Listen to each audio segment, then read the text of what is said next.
हमेशा चलते हैं। सर, छत्तीसगढ़ की राजधानी रायपुर में आप जा रहे थे दर्शन करने, उसके बारे में बताएं।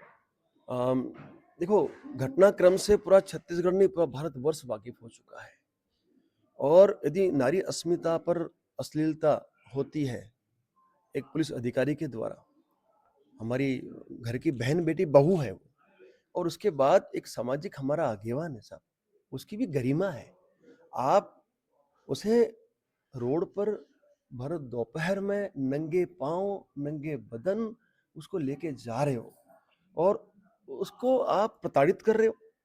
और तो और आप देखिए, वो पानी मांग रहा है, उसे पानी नहीं दिया जा रहा है, वो बेहोश हो रहा है, तो पुलिसकर्मी उसके पैर पे पैर रख के उसे उठा रहे हैं।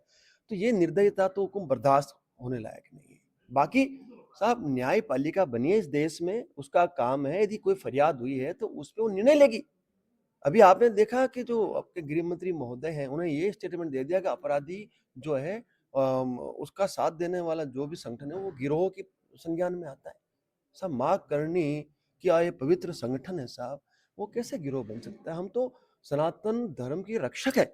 हमारे पूर्वजों ने तो बलिदान दिए साहब इस सनातन धर्म की रक्षा के लिए।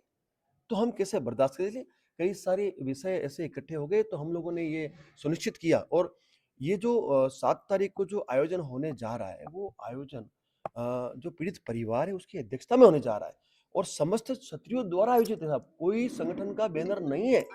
जिस जो छत्तीसगढ़ के साथ साथ पूरे भारतवर्ष के क्षत्रिय लाखों की संख्या में उस दिन वहां आने वाले हैं और इस परिवार को न्याय दिलाने के लिए ये सभी इकट्ठा हो रहे हैं। और 7 तारीख को दोपहर 1 बजे रायपुर में हम लोगों ने क्षत्रिय स्वाभिमान न्याय महापंचायत का आयोजन किया है। आज मैं यहाँ जो सामाजिक बड़े बड़े आगेवान हैं उनसे मिला हूँ और इसके पश्चात मैं पुलिस स्टेशन जाऊंगा, क्योंकि मुझ पर भी एक फरियाद हुई है और ये मेरा फर्ज बनता है संविधान का सम्मान करना। तो मैं खुद जा रहा हूँ पुलिस स्टेशन, मैं गिरफ्तारी दूंगा और उसके बाद जो आमंत्रण यात्रा जो हमने शुभारंभ किया है आज से, तो वो उसको हम लोग अगले 10 दिन 15 दिनों तक गांव गांव जाकर लोगों को आमंत्रित करेंगे और इस आयोजन को सफल बनाने में उनका योगदान हम सुनिश्चित करेंगे। आपकी आगामी महापंचायत के बाद भी अगर राज्य शासन या पुलिस प्रशासन के द्वारा उपयुक्त कार्रवाई नहीं की गई, तो अगला स्टेप क्या होगा? सब अगले स्टेप की आवश्यकता ही नहीं पड़ेगी, मैं आपको बताता हूँ। क्योंकि पूरे भारत के क्षत्रियों में आक्रोश, भयंकर आक्रोश, आप समझ नहीं पा रहे हो। और उस दिन यह सैलाब आने वाला है, ये सच्चाई बता रहा हूं मैं आपको। और साहब देखो, ये करनी सेना माँ करने की सेना, मैंने क्या कहा, इसके भक्त को यदि किसी ने परेशान किया तो वो माँ ने नहीं बख्शा है। सब गुजरात की घटना है, वहाँ मेरे को भी, मुझे भी परेशान किया था वहाँ की भाजपा सरकार के कुछ सत्ताधीशों ने। आज उनका कहीं नामो निशान नहीं है साहब। ये माँ साक्षात हमें आशीर्वाद प्रदान करती है। तो मैं तो कहता हूँ कि जो भी अन्याय हो रहा है उसे रोक लो अभी भी समय। जैसे गृह मंत्री जी ने खंडन किया अपने उस स्टेटमेंट का, हमें अच्छा लगा।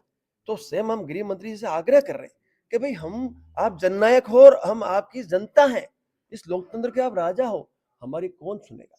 तो हम आपके पास आए हैं, हमारी जो टीम है, समस्त क्षत्रिय संगठन है, वो जिले स्तर पे आवेदन भी दे रही है। हमारी मांगे हैं, उन मांगों पे आप चर्चा करें, हमें न्याय दें। हमें आवश्यकता नहीं है 7 तारीख को करने की। यदि नहीं होता है न्याय और अन्याय लगातार जारी रहता है, तो ऑब्वियसली साहब, सत्ता का दुरुपयोग तो अब हम नहीं होने देंगे किसी भी कीमत में, फिर चाहे वो क्षत्रिय समाज के साथ हो रहा हो या फिर किसी भी व्यक्ति या नागरिक के साथ हो रहा है। ये हमारा छात्र धर्म, हम उसके लिए मैदान में उतरेंगे।